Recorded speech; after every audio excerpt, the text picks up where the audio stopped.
ئەم کاتتان باش سڵاوی خوای گەورەتان لێبێ بینەران و بیسەرانی خۆشەویستی کەناڵی ئاسمانی پەیام لە هەرکوێگەن جوانترین سڵاوی خوای گەورەتان لێبێ و ژیانتان پڕ لە خۆشەویستی و شادی بێ. خۆشحاڵ و بەختەوەرم لە ئەڵلقەیەکی نوێی بەرنامەکەتان بەرنامەی باس و خواز بە دیداری ئەوەی عزیز و خۆشەویست شاد بوومەوە.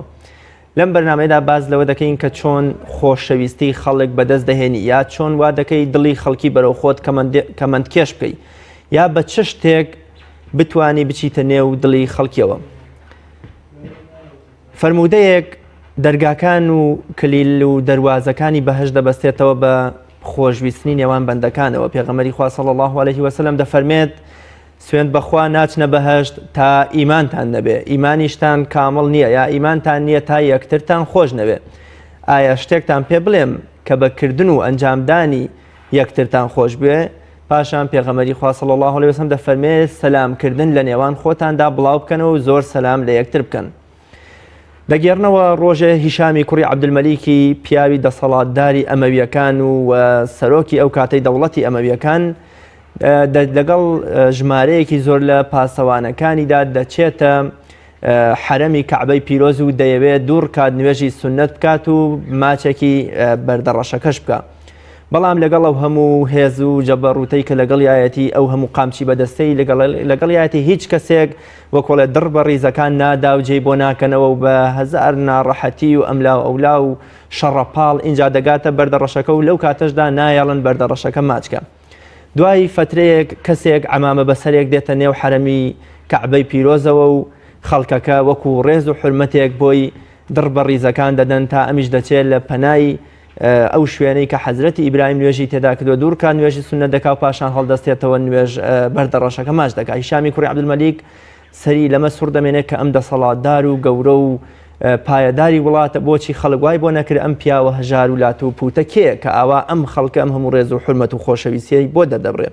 کە دەپرسێ ئەڵێن دەمە زەین العابدینی کوڕی ئیمامی حوسێنی کوڕی ئیمامی عەلی ڕەزا و ڕەحمەتی خوا لە خۆی و دایک و باوکی و بنەماڵە بەڕێزەکەی بێ. پاشان کە لە هۆکاری ئەمە دەپرسێ زەین العابدین پێی دەڵێت تۆ گردنی خەڵکیت لە دەستە، تۆ بە قامچی و بە شمشێر و بە دەسەڵاتەکە توانیتە گردنی خەڵکی ڕاگری، بەڵام من دڵی خەڵکیم بەدەستە و چوومەتە نێو دڵی خەڵکیەوە و دڵی خەڵکیم بەو شێوەیە کەمەندکێش کردووە کە ئەیبینی. ئێمە لەم بەرنامەیەدا باز لەو ڕایەڵە خۆشەویستی و مرۆڤ دۆستیانە دەکەین کە بەهۆیەوە بەبێ سەرفکردنی دەسەڵات، بەبێ بەخشینی پارە، بەبێ بەرتیل، بەبێ زۆر و زۆرکاری دەتوانی بچیتە نێو دڵی خەڵکیەوە و وا لە خەڵکی بکەیت کە ئامادە بن گەورەترین باج و قوربانی و بەخشینت بۆ ئەنجام بدەن یا لە پێناو تۆژا زۆر جار ئامادەن ڕۆحی خۆیان ببەخشن وەکو چەندەها نمونە. لەگەڵ میوانەکەم زۆر بەڕێز مامۆستا دیار شێخ محەممەد بانگخوازی ئیسلامی باسی ئەو هۆکارانە دەکەین کە دەبنە هۆی خۆشویستنی خەڵک بۆ ئێمە و ئێمە ئەو بۆ هۆکارانە چین نێودڵی خەڵکی ئەوانەش هەمویان لە چوارچێوەی فەرمودەکانی پێغەمبەری خوا صلی الله علیه و سلم هەڵمان گۆزیون و دەرمان هێناون و لەم بەرنامەیەدا باسییان لێ یەکەین و باز لە هۆکارە کاریگەریەکانیان یەکەین ئەو هێزە کاریگەرە چیە کە لەم شتانەدا هەیە کە بەهۆیەوە خەڵکی ئێمەی خۆش دەوێت. مامۆستا دیار زۆر زۆر بەخێر بێ و سوپاس بۆ ئامادەبوون. خوا سەلامەتی سوپاس دەکەم. سوپاس بۆ ئێوە. زەردەخەنە یەکێکە لەو هێزە کاریگەری کە بەهۆیەوە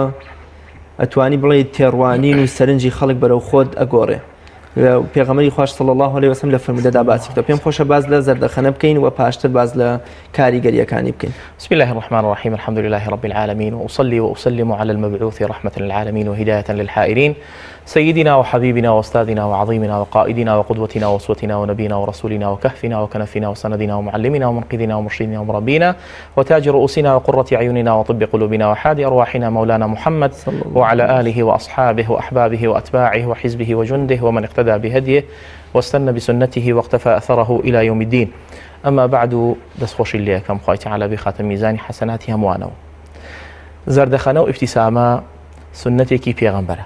بەل سنەتێکی پێغەمبەرانە عام. زەردەخەنەیەکێکە لەو مصطلح قورئانیانەی کە لە قورئانە ذکر کراوە لەسەر زاری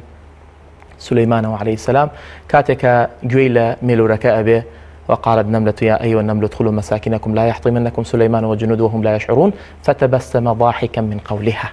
فتبسم ضاحكا من قولها صفتك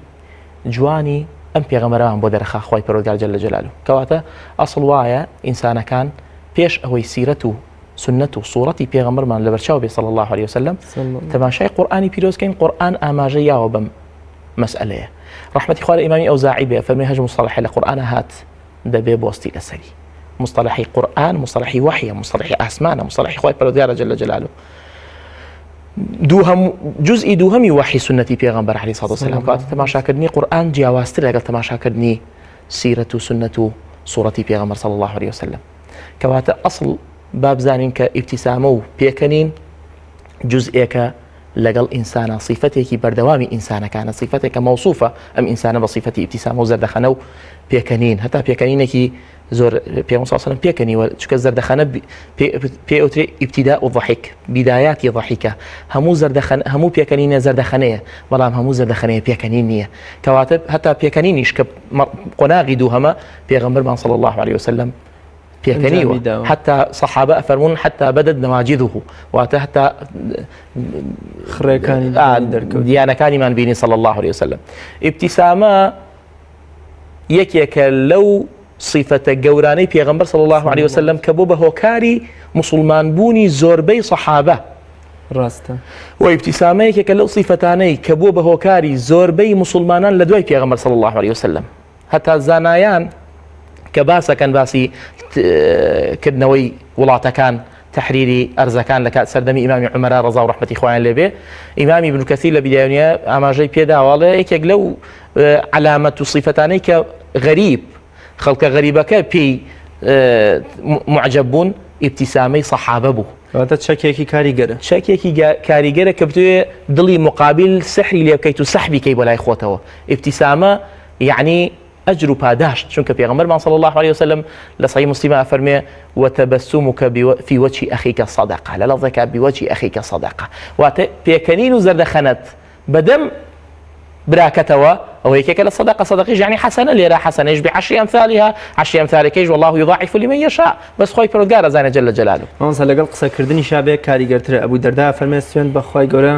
پێغەمبەری خوا صلی الله عليه وسلم هیچ قسەیەکی نەکردو ئیلا زەردەخەنەی لەگەڵا بووە کەواتە لە قسەکردنا زۆرتر کاریگەرتر و باشترە ئەکید ئەوە ڕەحمەتی یعنی خوای تەعالا تەمەنی قەرەزاوی درێژکایەکی لە کتێبەکانی ئەفەرمێ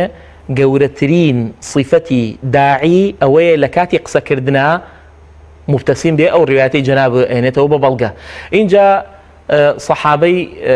کەمان هەیە کە وەکو عەبدوڵای کوڕی جەریر ڕەحمەتی خوای لێ بێ کە إمام عمر كإبنية فرموا مرحبا بيوسف هذه الأمة زور جوان أبو عبد الله كوري جرير ليوسف جو إمام عمر يفرموا يوسفي أمته أفرمي هز كاتب بيغمبر بيني عليه الصلاة والسلام إلا ابتسمة إلا زردخنم لأبيني إلا كمن يبيني إلا بيأكني صلى الله عليه وسلم أوابه عليه الصلاة والسلام فأم زردخنيا هميشة لا يعني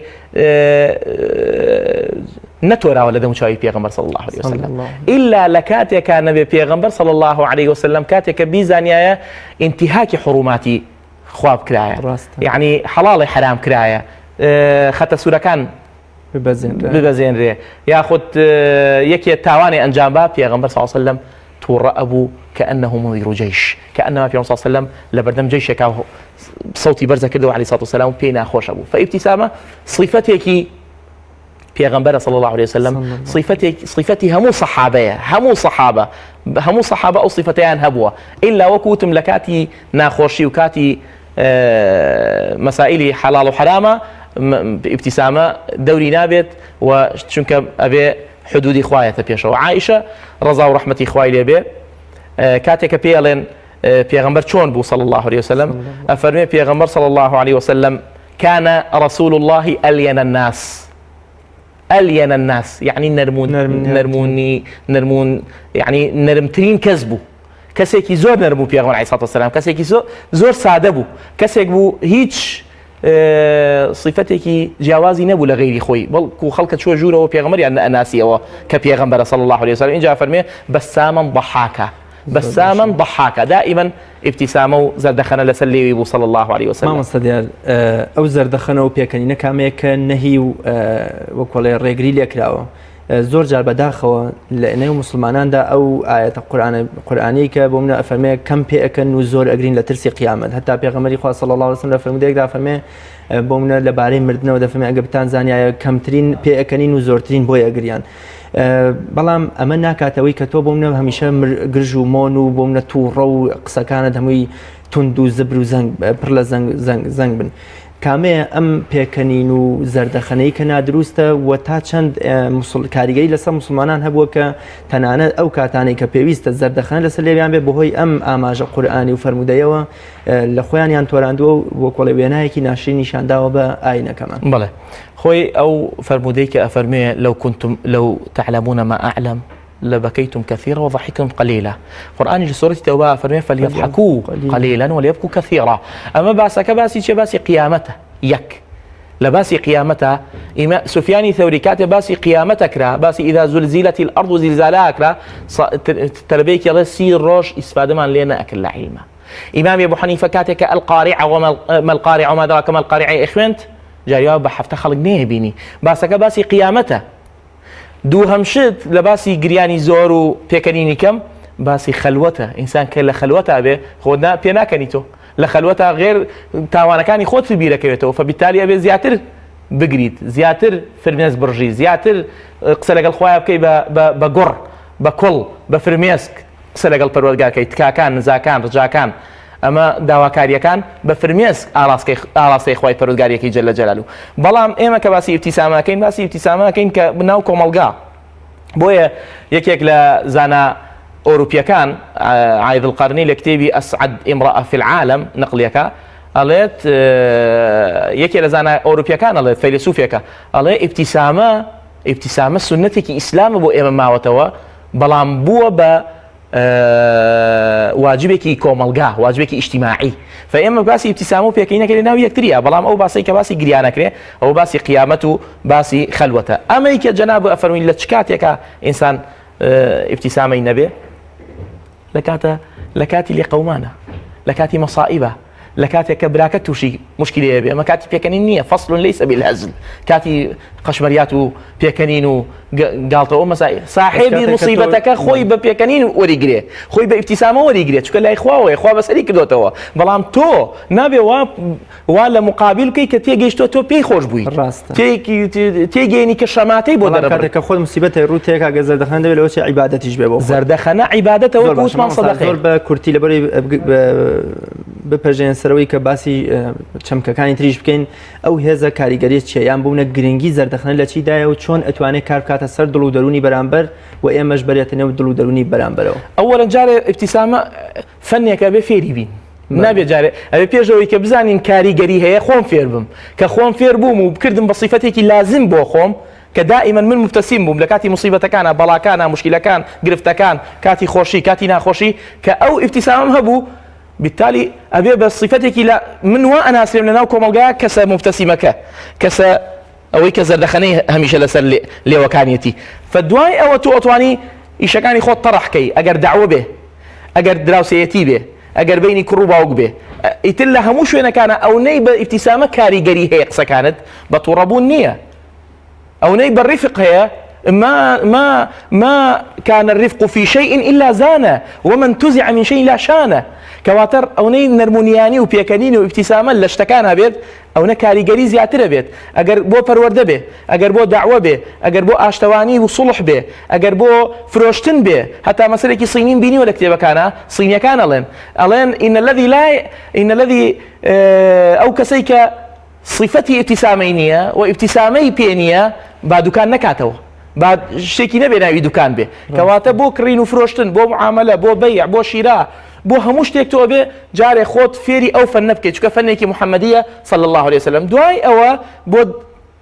دەرکەوێ کە هەموو قسەکانت کاریگەری لە هەموو چەمکەکانی ژیانە کاریگەری ئەبێت لەسەر مقابل بە ئیبتیسامە تۆ لەکوێ بە تووڕەبوون و لە بابی ئەمانە تۆ لە کتێبێکە خوێنمەوە کاتێک کە ئینسان مبتەسیمە بێ زەردەخەنە 11 عەزەڵە تەحریک پێ ئەدا بەڵام کاتێک کە تووڕە و عەبوس و قەنتەریرا بێ 48 عەزەڵە 48 دەبار هیلاکەکە جات سیانزە باشە یان 48 هاکی سیانزە باشە ئەم مەسئلەی ئیبتیسامەیە بێجارێ خۆمان یەکە بە یەکە فێر بین کە یەکە بە یەکە فێر بووین و من چاوم لە تۆ کرد کە تۆ کەسێکی مبتەسیمی لە کاتی هەموو مشکلەکانیشتا هەر مبتەسیمی هیچ تەسیری لێ ناکە چونکە خۆت مهمی هەموو تووڕەبوونی دقەیە تووڕەبوون ئەوترێ تاڵە سپیە بێ لە عیلما دقەیە تووڕەبوون یەک تاڵ سپیە بێ جاری وا هەیە جا تۆ بێ خۆت خۆش بێ مادەم خۆت خۆشویست مبتەسیمە بی کە مبتەسیم بووی يعني مجتمعك هموي ابن بكسكي اگری توڕەیی و شەڕ و ناکۆکی و ئاژاوەکان ئەبژێنێتەوە هەر نایەڵێت ئەو ڕق و بغزەیەش کە لە دڵی بەرامبەردا هەیە وەکۆڵە ئەویش دەگۆڕێ بەرەو خۆشەویستی و ئاسوودەیی کەسێک کە معنای ئیبتیسامی زانی شەڕ ناکە جنێ و نادا تاوان ناکە غیبەت ناکە درۆ دەلەسە ناکە چکە پێیەکەنێ بۆ دنیا زۆر باشە مامۆستا تەوقەکردن یەکێکی ترە لە سونەتەکانی پێغەمبەری خوا و تەنانەت دەگەڕنەوە کە تەوقەی لەگەڵ هەر کەسێکدا کردبێ بە جۆرێ لە جۆرەکان توانی بێتی لە دڵیەوە خۆشەویستی و پەیامێ بنێرێ و تا بەرامبەریش دەستی لە پێغەمبەری خوا صلی الله علیه و سلم نەکرد بێتەوە پێغەمبەری خوا قەت دەستی بەنەداوە پێم خۆشە باز لە گرنگی تەوقە و ئەو هێزە کاریگەریش بکەین کە لە تەوقەکردندایە ئەوەڵەن تەوقە لە زمانی عەربی مصافحة کە تەوقە کە بێ صفحەیە تازە هەڵەیتەوە لەگەڵ مقابلە لصفحه هاتوه فاصفح الصفح الجميل فأم مصافحة أم توقية كأي كيف توقي نفاق نبي أبي توقي أجر باداش به پیغمبر ما صلى الله عليه وسلم فرمي إذا لقي المؤمن المؤمنة ثم قبض أحدهما يد صاحبه تناثرت الخطايا هاتش إيمان داري بينه قبض يعني جوان أوانا بدو بنجة يعني بنجة يعني أوايك ئەبێ ئەجر و پاداشتەکە بە تێر و تەسەلی ئەبێ خۆم مەمنون بم ئاوا دەستی جوان بگریت ئەڵێ کە ئاوا ئەی لە بۆیە سونەتە لەرینەوەیەکی هەبێ تەنافەرەتی الخەتایا تاوانەکان ئەکەون هەتا لەو لەحظەیەشان مەلائیکەتی خوا ئامادەیان هەیە لە فەرمودەیەکی ترە لە فەرمودەیەکە ئەڵێ ئەگەر دوو ئیماندار تەوقەیان کرد مەلائیکە پێکەنی نییە ئەگەر دوو ئیماندار تەوقەیان کرد مەلائیکە حزوریان هەیە بۆ ئەو تەوقەیە چونکە ئەو تەوقەیە زۆر گەورەیە لای خوا وەکوتم کردنەوەی صەفحەیەکە بويا پیغمبر صلى الله عليه وسلم وتيان أي پیغمبر إخوة أينحني أحدنا للآخر يعني أواب شميته ويكتري فرمي الله أي يصافحوا بلا مصافحة بكن فرمي صلى الله عليه وسلم شو كمصافحة دلكان باكاته دلكان تصفية أكاته دلكان جاري كآياته ولا فلتري خوشويستي فلتري برايتي شرايتي تبايي أما مصافحة مصالحة ومصافحة ومصاحبة أمهم مصوة زور مهمة العربية مصاحبة ومصالحة ومصافحة أمانة همان بي بو أوي جاء وكوتم أم دستك أي لريني توا أبيت دڵتی لەگەڵا برێنێتەوە ئەو دڵۆ یەکسەر بچێتە ناو دڵی یەکتری بێگومان پەیوەندیشی بە دڵەوە هەیە تەنانەت پێغەمبەری خوا لە جووتکردنی قاچیشدا ئەیبەستێتەوە بە دڵەوە صلی الله عليه وسلم بەڵێ وەکو لە کاتی نوێشکردنا دەست لە پێشترەکەوە ئەکید پێغەمبەر عەلەیهی سەڵاتو وسەلام لە فەرمودەیەکە وەستان لەسەر ئەم فەرمودەیە لە مسندی بەزارایە ئەفەرمێ پێغەمبەر عەلەیهی سەڵاتو وسەلام إذا التقى الرجلان المسلمان فسلم أحدهما على صاحبه فإن أحبهما إلى الله أحسنهما بشرا لصاحبه ئەگەر دوو ئیماندار دوو مسلمان یەکتریان بینی سەلامیان لە یەکتری کرد لەوانەیە سەلامیش بێتە سەری ئەفەرمێ خۆشەویستترین یان لەو دوانە لای خوا بیشڕن ئەوەیە کە دەموچاوی بە پێکەناوی بێ پێکەنینی هەبێ زەدەقەنەی لەسەر بێ ئەفەرمێ فإذا تصافحا ئەگەر تەوقەیان کرد نزلت 100 رحمة نزلت عليهما 100 رحمة ئەگەر تەوقەیان کرد 100 رحمة دا ئەبەزێ لەسەریان 90 للبادي و10 للمتصافح ئەوەی کە دەستی بردووە نەوەتی بەرەکەوێ ئەوەی کە دەستێنێ دەی بەرەکەوێ مامۆستا زۆر جار لە کۆمەڵگەی خۆماندا دەبینین وەکو خۆم ئەوەشم بەسەرە هاتووە کە دەست درێژ دەکەی بەڵام بەرامبەر ئامادەیتیان نییە تەنانەت ئەم پیاوە وا ئەڕوخێ کە پێی وایە گەورەترین زیانی کردو لە ژیانە حتا لە نێو سیاسیەکانیشدا خێزانی یەکێک لە کەسایەتیە دیار و بەناوبانەکانی کوردستان لە حیزب ئەلمانیەکان دەڵێ کە سەرۆکی حیزبەکەی لە ئەوروپا هاتەوە لە پێشوازی ئیستیقبالە ئەڵێ مێردەکەم دەستی بۆ درێژ کرد بەڵام سەرۆکی حیزبەکە دەستی بۆ نێن ئەڵێ هەر بەو نەخۆشیەشەوە مرد ئەمە ینی بۆ مرۆی موسڵمان تۆ بەردەم دەست درێژکەیت و ئەو وەکۆ لە بەرامبەرەکەت ئامادەیتیانە بێ چۆنی ئەم زاڵ بین بەسەر ئەم نەفسیەتا کە بۆ ناچنە ئازار و ناڕەحەتیە بە دڵ و دەروونمانەکە ئەبێ وەسیەتەکەی پێغەمبەر لای ئێمە ئەولاتر بێ لە حەقدی مقابل ئەبێ بیکوژم بە سیلاحی سەلام هەر بێت تەوقەکەی لەگەڵا بکەم هەر بێ سەلامەکەی لێ بکەم ئەزانم پێی ناخۆشە بەس من سەقافەتێکی ئیسلامی ئەبێ بەجێ بێنم و سونەتێکی پێغەمبەر صلی الله عليه وسلم پێغەمبەرمان صلی الله عليه وسلم هەمیشە تەوقەی بەجێ نێشتووە هەمیشە تەوقەی کردو لەگەڵ دوژمنیشە لەگەڵ غەریبیژە کە زانیوێتی کەسێک هاتووە بیکوژێ پێغەمبەر صلی الله عليه وسلم تەوقی لەگەڵا کردووە خۆ لە ڕیوایەتەکە نەهاتووە بڵێ تەوقی لەگەڵا کردووە بەڵام لێ خۆشبوونی پێغەمبەر عەلەیهی سەڵاتو وەسەلام و ئیبتیسامی پێغەمبەر و ئادەی لە باتی ئیمامی عومەر بەستوتەوە بە ساریەک لە ساریەکانی مزگەوت ئادەی بیکەرەوە بڕۆ نان و خواردن بچۆ بۆلای عایشە نانی بۆ بێنە هاتووە پێغەمبەر بکوژێ سێ دانە ڕۆژە خۆی گەمارۆ داوە بۆی کاتێکی بۆ بڕاقسێ و پێغەمبەر بکوژێ کەچی پێغەمبەر صلی الله عليه وسلم ئاوا ئەوە لە مصافحەش گەورەترە فئێمە ئەو کەسانە تأثيرمان لێ ناکە ئێمە ئەو کەسانە قودوە نییە بۆ ئێمە محەممەد رسول الله قودوەیە بۆ ئێمە مصافحەی خۆمانەکەین لەگەڵ هەموو کەسێکە بەڵام هەموو کەسێ مەبەستم لە جنسی نێرە ئەگینا نێر و مێژ شەرعاً جایز نییە یعنی وەکو پێغەمبەر عەلەیهی سەڵاتو وەسەلام نەهی لێ کردووە مەبەستم ئەوەیە ئێمە ئەبێ ئەو مصافحە وەکو چەکێ بەکاری بێنین دەبێ هەمان بێ و ئەبێ لە هەموو کات و ساتێکە و لەگەڵ هەموو کەسێکە و لە هەموو شوێنێک مصافحە ڕەمزێکی پێغەمبەرە صلی الله عليه وسلم. زۆر باش مامۆستا لە پێشەکە ئاماژەم بەوە کرد کە کلیلی دەواازەکانی بەهەشت بەسراوەتەوە بە سەلامکردن لە نێوان بەندەکانە ینی پێغەمبەری خوا صلی الله عليه وسلم زۆر جوانە هێنێتەوە بەهەشت دەبەستێتەوە بە دنیا و بە پەیوەندی نێوان منوتەوە باباز لە سەلامکردن بکەین کە گرنگیەکی زۆری پێدراوە. سەلامکردن ئێمە وازانین سەلامکردن مەرجە سەلامکردن مەرج نییە مەرجەکە ئیفشاء و سەلامە بڵاوکردنەوەی سەلام چۆنی ئەم ئیفشاء یعنی بەث و سەلام ئیسا ئێوەڵێن کەناڵی پەیام دەستێنی پەخشەکەیەتی ئەبێ لە موسڵمانەوە پەخشی سەلام دەرچێ يعني تو ببي بالشعيريك تو ببي بشعار ودروش مي تو سلام كردن عبد كوري عمر درسي وتو هم روجه تو زي غايبه بو تلبيه قلتي باب زانه بو غايبه به سيرك اروال دكان كان مدينه السلام عليكم السلام عليكم السلام عليكم اريوتي باب درس كمان في بلي باشتريان ام السلام عليكم كروتي هو النازن باب يو تلبي من هاتون درس فيربن ام درس جمله وفيربن اما افشو السلامه شو كخلق خريك سلام يعني بيرتشتو سلام كردن مرجنيه افشاء السلام مرجه كواتا ابي خوما منو سلام كاين شنك پیغمبر صلى الله عليه وسلم راستس إذا حييتم بتحية فحيوا بأحسن منها أو ردوها قرآن سورة النساء سلام كردن سنتك مؤكدة جواب دانوي فرض كفايته بلام پیغمبر صلى الله عليه وسلم لترمذيه هاتوا كابراك هات جورو تي السلام عليكم تي عليكم السلام داني شو لك 10 ده حسنات هي دوهم هات جورو تي السلام عليكم ورحمة الله تي عليكم السلام ورحمة الله اجلس بيستتهي بيست حسنة سيما تجروتي السلام عليكم ورحمة الله وبركاته فرمي داني شو سيت هي كوات السلام كردنيش كانت يايا بذوق شو بين كان بجواني بيلين او نأجر باداش من زياتره اما هلا وملا وما يهاي وما اما سائلنا صباح الخير وبياني باش ناتشتا او قالبه همي وشي جوانا بو إلم عاجز نبن بينري برس همي وشي جوانا هر قومه وشتيكي خوي هي بلام سلام عليكم شعيريكي مسلمانانه كبيغمبر صلى الله عليه وسلم عبد كوري سلامة فرمي كموشي كجملة محمد ولا مدينة فرمي أيها الناس أفشوا السلام وأطعموا الطعام وصلوا بالليل والناس نيام تدخلوا الجنة بسلام رواه ابن السلام عبد الله كوري سلام رواياتي كردوة فأفشوا السلام سنتي بيغمبر صلى الله عليه وسلم لقرآن باس كراوة فسلموا على أنفسكم تحية كوات السلام كرده كي شيء ما أوي سلام لغريبك إلا كسكارك خو ما ينافي بس ما سبوا سرتاي ديدار بيجمان أول لعرفة جيبوتو زور جار كومال مسلماني وقول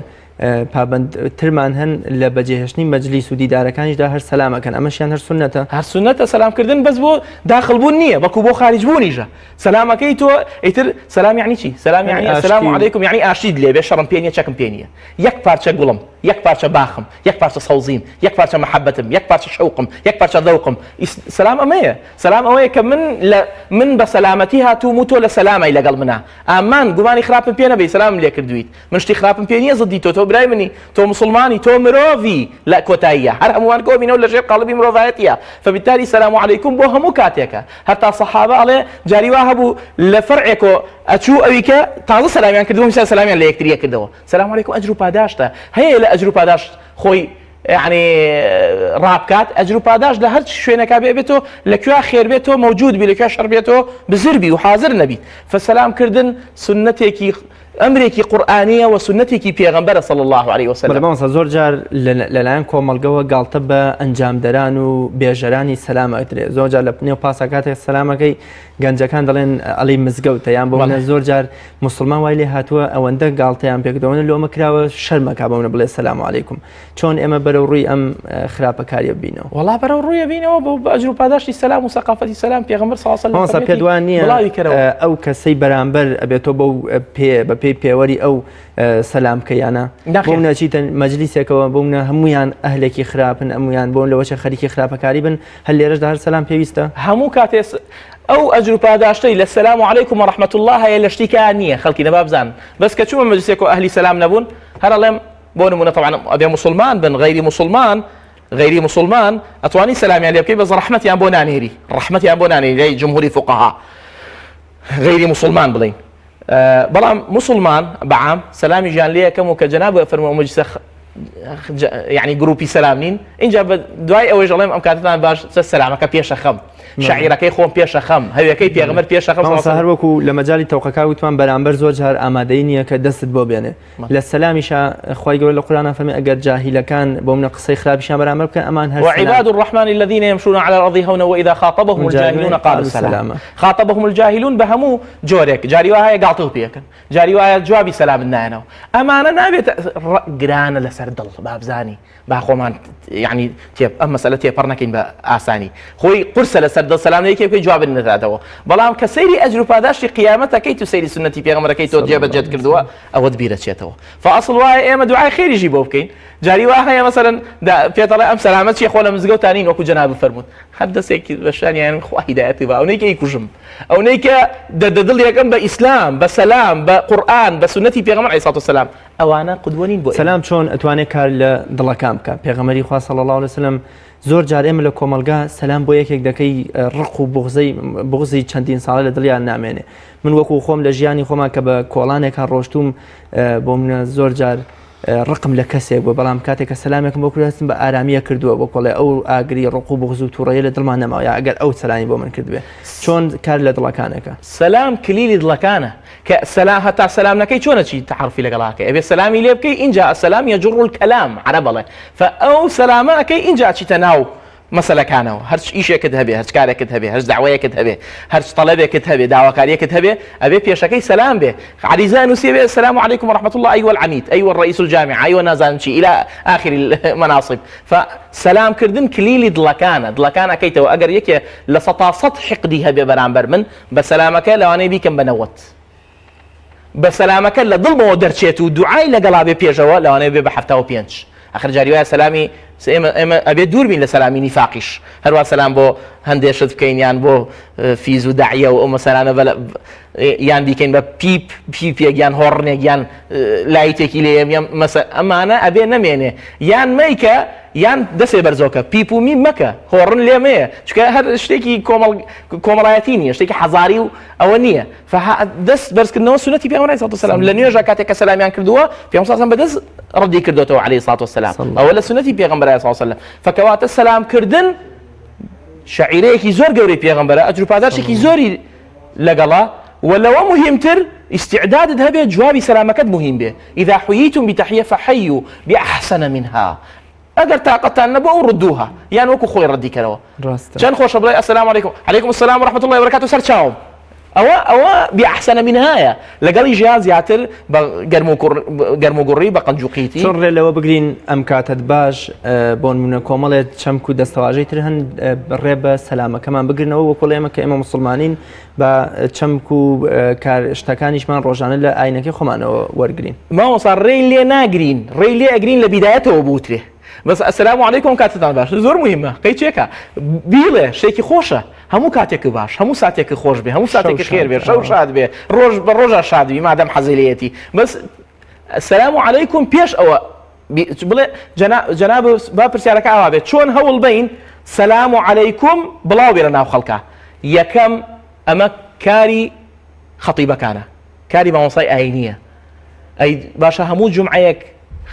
خطيبي داما وملاي داما ونال السلام عليكم ورحمة الله وبركاته باشا أم خلقه بو هلي ناقري أم نيوشخينا لجمعية كداني شيقوي لما وصا عينيه بو نايكا بشعار ودروش ميخوي زياتر جختي لي بكاته وما وصا عيني زياتر باسي فضيلتي سلامك دوهم تلفزيونا كان أو تلفزيوناني بفضي إخوة لەگەڵ شتی خراپانین بە فەزڵی خوا یعنی وێنایەکی ئیسلامیان هەیە وێنایەکی ئاینیان هەیە دائیمەن با ئاماژە بدەن بەم مەسئلەیە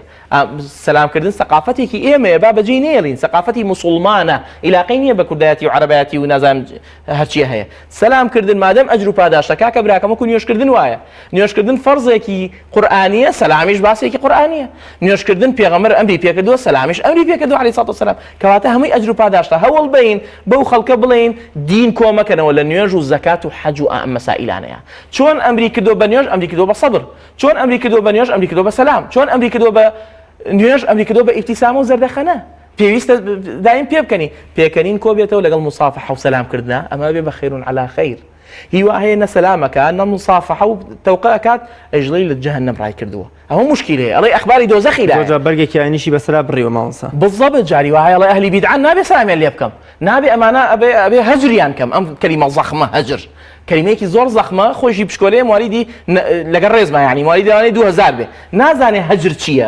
هەری عرابەکەیشی نازانێ زۆر باش مامۆستا دەربڕینی خۆشەویستی یا بەونە خۆشمەوی پیاوێک لە نێو جەمعی هاوڵانە بە پێغەمبەری خوا صلی الله علیه و سلم فەرمی کێت زۆر خۆشە فەرمی عایشە لە شوێنی ترا فەرمی معازی کوڕی جەبەل سوێن بەخوا من تۆم زۆر خۆشەوێ یان بۆ نمونە پیاوێک بە پێغەمبەری خوا دەفەرمێ صلی الله علیه و سلم من فلانە کەسم خۆش دەوێ فەرمی پێیت وتووە فەرمی نەخێ فەرمی دێ بڕۆ ئیعلانی کە ئەم وشەیە زۆر جا من پێم وایە وتنی ڕقم لێتە ینی چەندە قورسە وتنی خۆشیشم دەبێت هەندە قورس ینی چونکە تۆ لە دڵەوە دەیێنی چۆن ئەمە بەکاربێنی ئەمە زیندوو بکەینەوە تا چەند کاریگەر و شتێکی باشە ئەوەڵەن هەوڵ بین و دەربڕینی خۆشەویستی ئەبێ سادیقانە بێ لە ناخی دڵەوە بێ زانایان جواز نادەن جوازە دەن بە هەندێک جار تەوقەی ناچاری بەس جواز نادەن بە دەربڕینی ئەوەی بڵێم تۆم خۆشەوی و تۆژم خۆش نەوێ وەکو تۆم خۆش ناوێ طبعا ناژبێ ڕقم لێت بێ لە تاریخ منەی خوێنمەوە فلان پیاو چاگوتوێتی من ڕقم لێت نییە بەڵام خۆشیژم ناویت ئەمە هەیە بەڵام دەربڕینی خۆشەویستی بە خراپ یعنی بە نیفاق ئەمە زۆر ئەمە تاوانە چۆن دەربڕینی خۆشەویستی بە ئیمان و بە صدق و بەڕاستی ئەجر و پاداشتە ئەویش بە هەمان شێوە ویزر و تاوانە فئەسڵ وایە ئینسانەکە پێغەمبەرمان عەلەیهی سەڵاتو وەسەلام فەرموویەتی هەچ کەسێکی خۆش بێ بڵێ ئوحیبوک لە لەفظێکە ئوحیبوکە فی الله لە پێناوی ذاتی خوایە کە ئەڵێ لە پێناوی ذاتی خوا یعنی مەسلحەتی تیا نییە ژنهێنانی تیا نییە پارەی تیا نییە پاروی تیا نییە هیچ شتێکی تیا نییە لەبەر ئەوە نییە مەسەلەن دوو کەس ئیتر شتەکان دوور و درێژن المهم بڵێ لەبەر ذاتی خوا تۆم خۆشە ئەم خۆشەویستیە چەنە تەئسیریە بێ ئەموشەیە لەسەر دڵی مقابل ئیتر مقابل جاری وا هەیە خۆشی ژیناویت بەسەڵێ خوا خۆشتی بوێ جوابەکەی ئەوەیە ئەحەبەکە الذی ئەحبەبتەنی له ياخذ أحبك الذي أحببتني لأجله أبي جوابك يا إخوات ويخوش بيت فأم دربريني خوش ويستيا يكيك السنة بل كوب يغمر إلا الرجانية بكاري هنا فرويان أي الناس أحب إليك قال عائشة صحابي قال من الرجال من وتم بياو قال أبوها وتباوكي قال ثم من قال عمر قال ثم إن جاب وكو جناب فرمود لترمذيا بمعاذ كوري جبل الله والله إني لأحبك للفظك والله إني أحبك يعني دربريني خوشويستي كردوه صلى الله عليه وسلم بمقابل سنتي كي بيغمبر كزيندوي كينا وهج كسك ما خوش حتى تمام برامر بس روشي فما أحد ما خوش أبي جميع خوش إنه جبل يحبنا ونحبه أو شوكا لسريبو نيتواني وكل بخاري هاتوا فرمي واثبت أحد ما عليك بيغمبركو دو شهيد صديقك ودو شهيد فأما بلام لهمان كاتا أحبك في الله لبيني نير بو نير ومي بو مي نق نير بو مي يعني نهيل يكرا ولا بيني زانانا فرمون نهيل يكرا وتوبك شيء بلي أحبك في الله نراس ماشا بلام زور جار بياو شرم كان بو من بلاي وقرص كبا خيزانه كشي بلا يعني بداي كوباوكي بلا كرت نامي بنير يعني امام ورانا هاتوا او داما ودعاء خيري بوكين بس اصل وايا تو دربريني خوش يسي بوك شي خود بو خيزاني خود بو دايكي خود بو داي غوري خود بو بوري خود اواني للسنوري ونطاقي مسائل محرمان فلا بأس يعني شون تو بو بياكي دربري باشيان بو خزاني خود طبعا خزاني خود او لا ترى بو خوشويستيا يتدر جاري واهيا كسكن ناتوانه كسك فير نبو رانا هاتوا يعني الله قابلي اوني انا الله خوشويست كان بعد باب شاربه نزانه ما من على كم جاری وایە دوو جار ماچی نەکەم معنی غیری خلافی سنەتی پێغەمبەرە سەحابی کابرا کە بە پێغەمبەری بینی حەسەن و حوسێن ماچەکە فەرمووی دەم هەیە هەتا ئیسا ماچم نەکردوون فەرمووی ماذا أقول لك چیت پێ بڵێم إن نزع الله الرحمة من قلبك ڕەحمەتی لە دڵ دەرهێناوە خوای پەروەردگار جل جلاله فەو مەسائلانە هەمووی سەحب تەکا بۆ لای ڕەحمی خوا ئیتر ئەو شانە هەمووی مەلایکە پێیان خۆشە چوو بۆ لە لادەکەی خۆیەوە چوو بۆ لادەیەکە مەلایکە هاتە ڕێی ئەوە بۆ کوێچی تی والله هیچ ئیشێ و کارێکم نییە ئیلا کەسێکم خۆشەوێت لەو لادەیەشم لەبەر ذاتی خوا ئەچم سەردانێکم زیارە في ذات الله عز وجل خۆشەویستی لله عز وجل ئەمانە فەرمووی دەمنیش مژدەت پێ ئەدەم من لە ئاسمانەوە نێراوم کە خوای تەعالی مژدەی بەهەشتت پێ ئەدا ئەم خۆشەویستیان ئەم مەسائلی خۆشەویستیە بەم شتانەی کە جەنابە ئیسا باست کرد و ڕژاندت بەمانە دروستە بێت ئەم برایەتیە و المؤمن للمؤمن كالبنيان يشد بعضه بعضا مؤمن بۆ ئیمانداری براکەی وەکو بنیان وایە وەکو دیوار وایە چۆن خشت لەسەر خشت بلۆک لەسەر بلۆک ئاوا ئەبێ ئەمانەیە کە بە قەوەتمانەکات لە هەمووی مهمتر ئەم مەسئلەی دەربڕینی خۆشەویستی و سەلامکردن و موسافەحە و ئەمانە شتی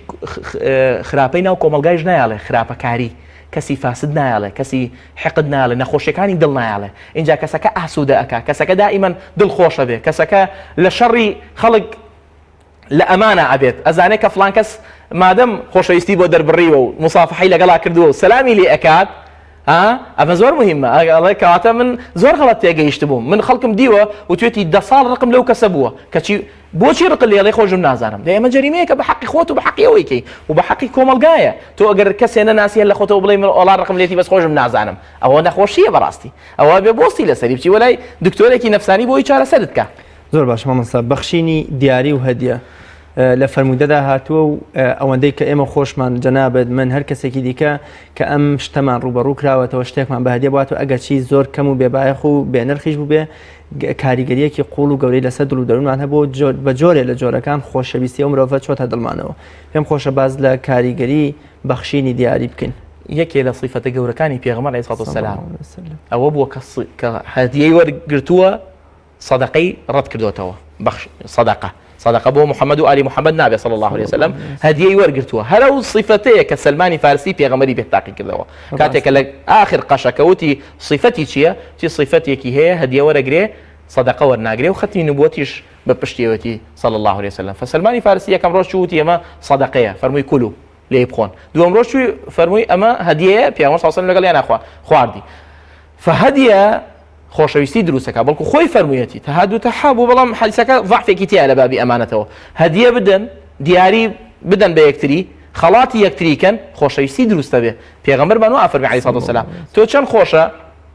چەند خۆشە هەتا پێش ئەوەی کە بڵێم چەند خۆشە هەتا لە مەعسیەتا بیرم کەوتەوە لە مەعسیەت یەکێ زەمی حەسەنی بەسری کردبوو غەیبەت وەڵا چوو ڕێک یەک کێکی بۆ ترتیب کرد یەک حەلەویات لە ڕێواتەکە کێک نییە دوای نیکەن بە ئین لەسەرم بەس خورمایە حەلەویاتێک چوو جوانترین بۆی ترتیب کرد و تەسلیمی کردەوە بە بۆنەی چی وە کاکە تی وەڵایی زۆر سوپاس دەکەم لەبەرەوەی تۆ وتیان دوێنێ زەمی منو کردووە حەسەناتی خۆتت ناردووە منیش ئەم لە بەرامبەر ئەم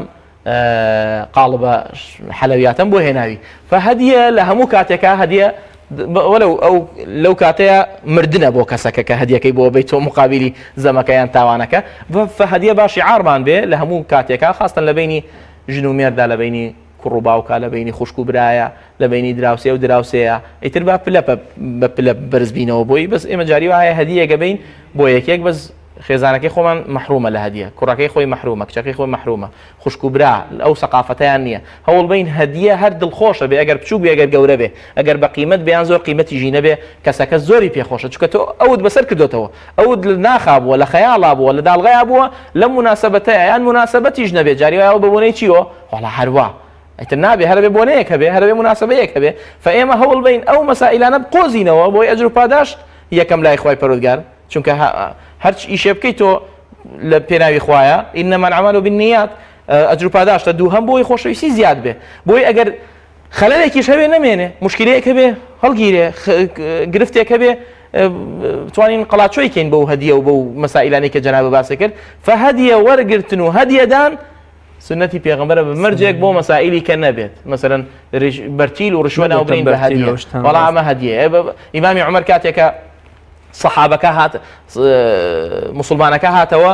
لە جەبهەکە تی ئەمە غەنیمەیە دەستم کەوتووە مەژانی خۆمە تێوە لەکوێ بوو تێڵا کابراوتی بۆ خۆت تی باشە لە ماڵی خۆت بوویتە بۆ هێنایت فەم مەسائلانە بێ دەقیق بین یعنی بەرامبەریش کە وەری دەگرێ وە کۆڵێ بێمنەت نەبێ لێی وە کۆڵێ بە چاوی سوکە و سەینەکە ما مەژارم کردیانی بە ڕەحمەت بێ لە چێشتی مجەورەکە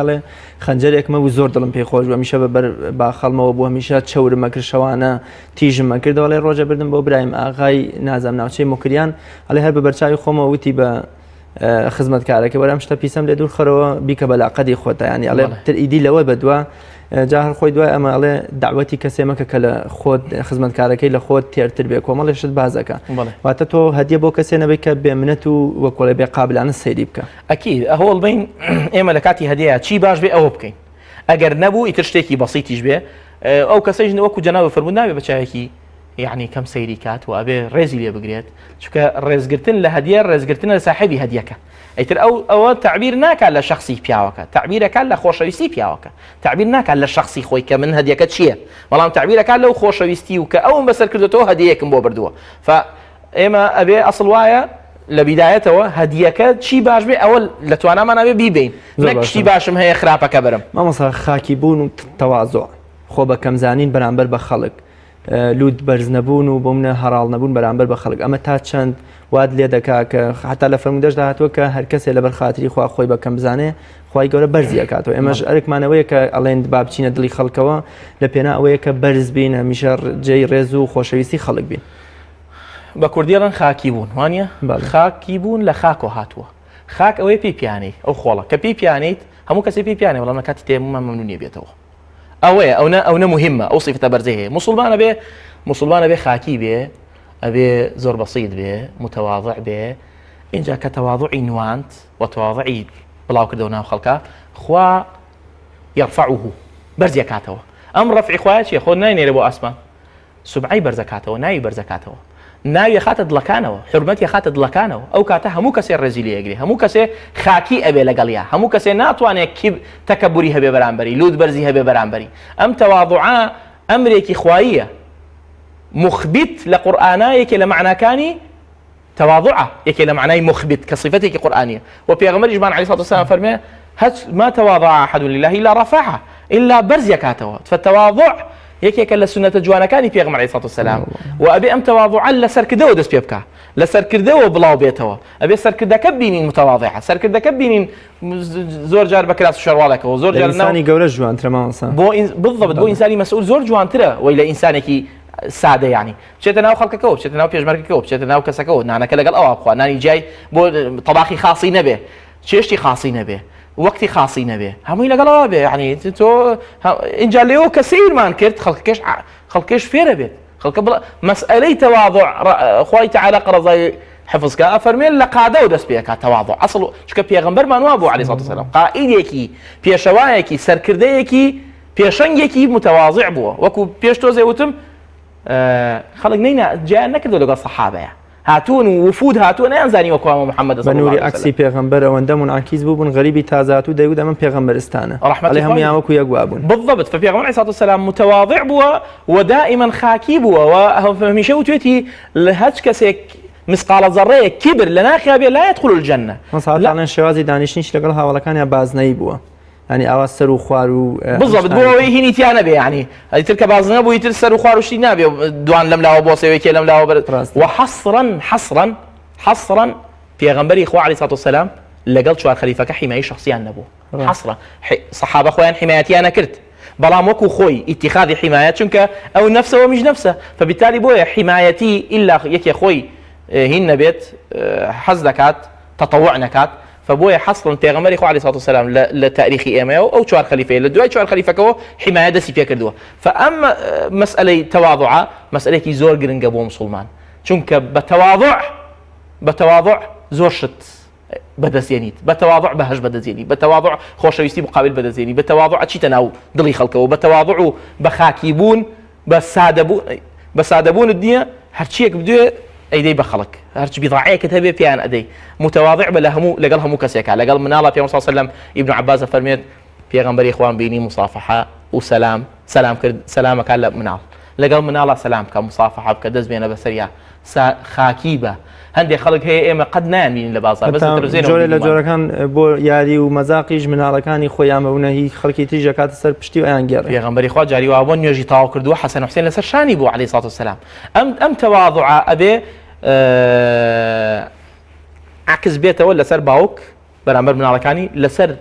کوڕ و کچ بەرامبەر باوکو دایکی لەسەر وەکوتم قائد بەرامبەر جوندیەکانی مامۆستا بەرامبەر خوێندکار و تەلەبەکانی ئەبێ متەواضع بێ مامۆستای ئێمە جاری وایە لەم لەگەڵ ڕێزما بۆ هەموو مامۆستاکان بەڵام ناهەقی ژیان ناگرم لە هەندێک کاتە لەبەرەوەی تەلەبەکان تۆزێ کێشن هەندێک مامۆستای قسەیان لەگەڵا ناکرێ بەڕاستی ئێمە ئیسە دەستمان تۆ زانیمانە چۆن ئەچی لە ناخی تەلەبەوە زانیمانە چۆن سحبی تەلەبە ئەەکەین و تەسیریان لێ ئەەکەین مەسئلەی کبر زۆر خراپە هەوڵ بین خۆی پەروەردگار فەرمێت الكبرياء الردائي والعظمة إزاري فمن نازعني واحدا منهما قذفته في ناري ولا أبالي. زۆر باشە مامۆستا بۆنی خۆش و سەر و سیمای جوان لە چەندین فرموودەدا ئاماژەش بەوە کراوە کە بۆ منە سەر و سیمای جوان دڵ و دەرونی خەڵک ئاوەدان نەکاتەوە دڵی خەڵک خۆشەکەوە بۆنی خۆشی یەکێکی دیکەیە لەو هێزە کاریگەرانی کە لە ڕێوە دەچیتە نێو دڵ و دەرونی خەڵکەوە. جابری کوڕی سەموڕا ئەفەرمێت قەت ئەو شینەی پێغەمبەرم بیر ناچێتەوە یەکەم جار بوو پێغەمبەر دەستی هێنا بەسەرما کە دەستی هێنا بەسەرما کە ئەنەما دەستی لە جوعنەیەکی عەطار دەرکرد بوو یعنی لە سەلەیەکی عەطرا دەستی دەرکرد بوو بۆنی دەستی پێغەمبەری کرد صلی الله عليه وسلم. جابر مناڵ بوو کە گەورەش بوو هەمیشە بۆ برادەرەکانی گێڕایەوە. عەتر و خۆ جوانکردن سنەتی پێغەمبەرە. پێغەمبەرمان فەرمی عەلەیهی سەڵاتو وەسەلام لە بوخاریا کون و کەشامە بەین الناس وەکو خاڵ وا بن لەناو خەڵکا دیار بن بەچی دیاربی من کان له شعر فليكرمه هەچ کەسێک قژی دانا و قژی هەبوو ڕێزی لێ بگرێ با دایێنێ با زەید زەیتونی لێیە ئیتر ئەمانی کەیش کە هەیە و نییە و هەندێکی باش نییە صحیان بۆ کە تەشجیعی خەڵک ناکەین بەکاری بێنێ. اینجا بۆ نمونە قەص الشارب پێغەمبەر صلی الله عليه وسلم دائما سپێڵەکانی جوان یان حەفیە کرد یان قەسیە کرد یان ئەی بڕی یان تقریبا حەفریە کرد. ڕیشی مبارەکی پێغەمبەر عەلەیهی سەڵاتو وەسەلام دائما دەستی پێیانە و زەیتی لێ ئەم شتانە ئەمە هەمووی باسی چییە باسی خۆ جوان خۆ ڕازان یعنی ئینسان خۆی بڕازێنێتەوە خۆی جوان بکات. اینجا عەتر مەسەلەی عەتر زۆر مهمە بۆ مسلمان. عەبدوڵای کوڕی عومەر فەرمێ گیرم بەدەست عەتر خواردووە هەرچی پەیاکەم ێن بە عەتر نییە عەتر کە پێغەمبەرمان فەرمێ ثلاثة لا ترد لە طەبەرانیە سێ شت هەیە ڕەت ناکرێتەوە. جاویەکی عەتر على ساعة عەترەکەی خۆت هاوە لە ماڵ نامێ ئەوە خلافی سنەیە ئەسڵ وایە وەریگرە بێ لەسەر لە پشتە دەستت بەکاری مێنە. ثلاثة لا ترد یەکی لەوانە العطر یان العطر کەواتە عەتر سنەتی پێغەمبەر عەلەیهی سەڵاتو وەسەلام لە ئاخر لەحەزاتی ئەفەرمێ ياخذ أفرمي حبب إلي من دنياكم ثلاث الطيب والنساء وجعلت قرة عيني في الصلاة. فطيب سنتي في غنبرة صلى الله عليه وسلم والسنة كهميشة ببردوامي بكارينا وخاصة بو جمعة بو مذهبي شافعية لا متكاني شافعية هاتوا شواشت سنتي جمعية كان الطيب واتعتر لخوت بدي بجواني خوت بپارێزی خۆت بڕازێنیتەوە و کوان بۆنەی چاکە ئەو بکڕە چونکە ئەو بۆنە پێغەمبەر عەلەیهی سەڵاتو وەسەلام هەمیشە سیری ناخوا لەبەر مەلائیکە کەواتە بۆنی خۆش مەلائیکەش پێی ئیستراحەتەکە هەم ئەو مەلائیکەی کە هێتە ناو مزگەوتەوە لە ضیافەتی ڕەحمان و تۆایە هەم ئەو دوو مەلائیکەی کە لەگەڵتایە بەردەوام وانییە فەئەسڵ وایە ئینسانەکان عەتری خۆش بۆن خۆش بێ دەم خۆش بێ دڵ خۆش بێ جلدایم ئوتوکراوە بێت ستۆ کراسێک بێنە لە گونیەیەکا بێ و کراسێ هەر نەفسی ئەو کراسە بێنە ئوتویکە ئاوا بیگرە هەل ئێستەویان نەما ئێستەویان ئەبەدەن فدائیمەن هەوڵ بین ڕۆحسوک بین و جلو بەرگمان پاکوتەمیز بێ. مامۆستا ئەمانە کۆمەڵی ڕایەڵەی مرۆڤ دۆستی و کەمەندکێشکەری دڵی بەرامبەر بوون. من هەر ئەمانم لەبیر بوو ئەگەر شتێک ما بێت لە دوو خولەکدا یەکێکی دیکە بێت دوان بێ بە کورتی بۆم باس بکەیت لە تەنها لە دوو خولەکدا و لەبەرەی کاتی بەرنامەکەم تەواو بووە. وەڵا صیفەتەکانی پێغەمبەر صلی الله عليه وسلم ئەوەی کە بەرچاوی ئێمە کەوتووە کە ئیخوێنینەوە هەمووی صیفەتی بەرزە و کەسەکانیش بە بەرزی ڕائەگرێ و بە جوان و قەشەنگی ڕایانێڵێتەوە. فهەوڵ بین ئەو صیفاتانەی باسمان کرد کە ئەمە وەکو ئەوترێ فەیض من غەیض یاخود غەیض من فەیض یاخود مشتێ بوو لە خەرمانێکی سیرەتی پێغەمبەر عەلەیهی سەڵاتو وەسەلام هەوڵ بین ئەم مەسائلانەی کە خۆشەویستی زیاد دەکات و ناخەکان پاکاتەوە و برایەتی دروستەکات و هەمیشە برایەتی قوڵەکاتەوە وەکو مەعنا ڕایگرین و